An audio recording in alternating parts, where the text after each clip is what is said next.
দেখাবো হচ্ছে Toshiba studio 2802 এর প্রিন্টার এবং স্ক্যানার ড্রাইভারটি কিভাবে খুব সহজে ডাউনলোড করতে পারবেন এবং আপনার কম্পিউটারে বা ল্যাপটপে কিভাবে সেট আপ করে নিতে পারবেন। সম্পূর্ণ ভিডিওটি দেখলে আশা করছি নিজেই এই প্রিন্টার ড্রাইভারটি ডাউনলোড এবং ইনস্টল করতে পারবেন। তাহলে কথা না বাড়িয়ে চলেন মূল ভিডিওতে চলে যাচ্ছি।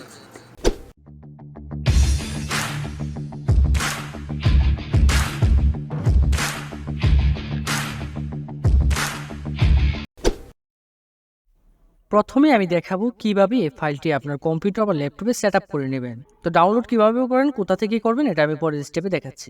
তো ফাইলটিতে আমি ক্লিক করব। ক্লিক করলে এটি উইন্ডোরে ওপেন হয়ে গেল। যদি আপনার কম্পিউটারে বা ল্যাপটপে উইন্ডোর ইনস্টল করা না থাকে, সেক্ষেত্রে আপনি কি করবেন? সেক্ষেত্রে যে কাজটি করবেন, আমি ভিডিও ডেসক্রিপশন এবং আই বাটনে একটি ভিডিও দিয়ে দেব। সেখান থেকে গিয়ে আপনি উইন্ডোরটি ডাউনলোড করে নেবেন। তারপর এটা ওপেন করবো। এখানে দুটি ফাইল পেয়ে যাবেন, একটি পেয়ে যাবেন তোশিবা ড্রাইভারে, আর একটি পেয়ে যাবেন হচ্ছে পাসওয়ার্ডটা আমি ওপেন করছি না, কারণ আমি পাসওয়ার্ডটা জানি। পাসওয়ার্ডটা ওপেন করে এখান থেকে পাসওয়ার্ডটা নিয়ে নেবেন এবং তোশিবা ড্রাইভারে ক্লিক করব। আমি এখানে ক্লিক করলে ফাইলটা এক্সট্রাক্ট হবে, কিছুক্ষণ সময় নেবে, কিছুক্ষণের মধ্যে ফাইলটা রেডি হয়ে যাবে। রেডি হওয়ার পর ফাইলটা আমি ওপেন করব, সেটআপ ইএক্সিতে ক্লিক করব। ক্লিক করলে এখানে আমার পাসওয়ার্ডটা দিতে হবে, অর্থাৎ এই পাসওয়ার্ডটি আমি কোথায় পাবো, আমি কিন্তু আপনাকে আগে দেখিয়েছিলাম পাসওয়ার্ডটি পাবেন কোথায়। এই হচ্ছে পাসওয়ার্ড। এই পিডিএফটি ওপেন করলে এখানে আমাদের নম্বর দেওয়া থাকবে, এখানে যোগাযোগ করলে আপনি পাসওয়ার্ডটা পেয়ে যাবেন।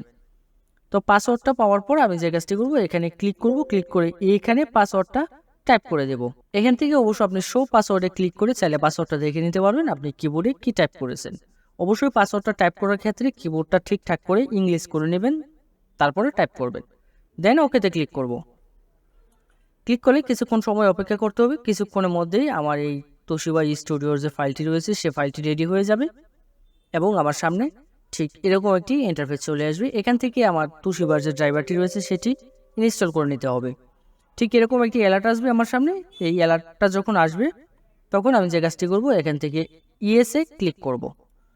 ইএসএ ক্লিক করার পরে ঠিক এরকম ইন্টারফেস আসবে।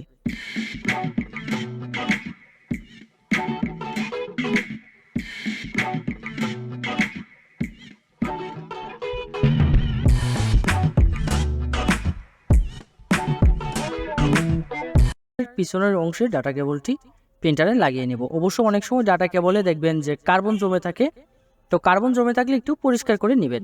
দেন আমি আবার এই ইনস্টল প্রসেসিংয়ে চলে যাব।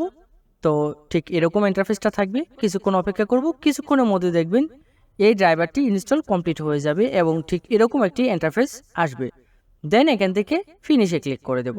এই ড্রাইভারটি কিভাবে ডাউনলোড করবেন এবং কোথা থেকে ডাউনলোড করবেন, তো ডাউনলোড করার জন্য যে কোনো একটি ব্রাউজার ওপেন করে নেবেন, মোবাইল অথবা কম্পিউটারে। তো আমি আমার কম্পিউটারে একটি ব্রাউজার ওপেন করে নিলাম এবং এখানে সার্চ বারে গিয়ে আমি ভিডিওর ডেসক্রিপশনে একটি লিঙ্ক দিয়ে দেবো ড্রাইভারের। সেই লিঙ্কটি জাস্ট পেস্ট করবেন অথবা লিঙ্কে ক্লিক করবেন।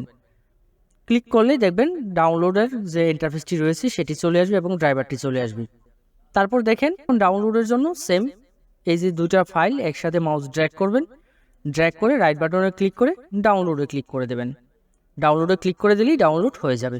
এই ছিল আজকের মতো ভিডিওটি। কোনো অংশ যদি আপনার বুঝতে অসুবিধা হয় অবশ্যই কমেন্ট করে জানাতে ভুলবেন না।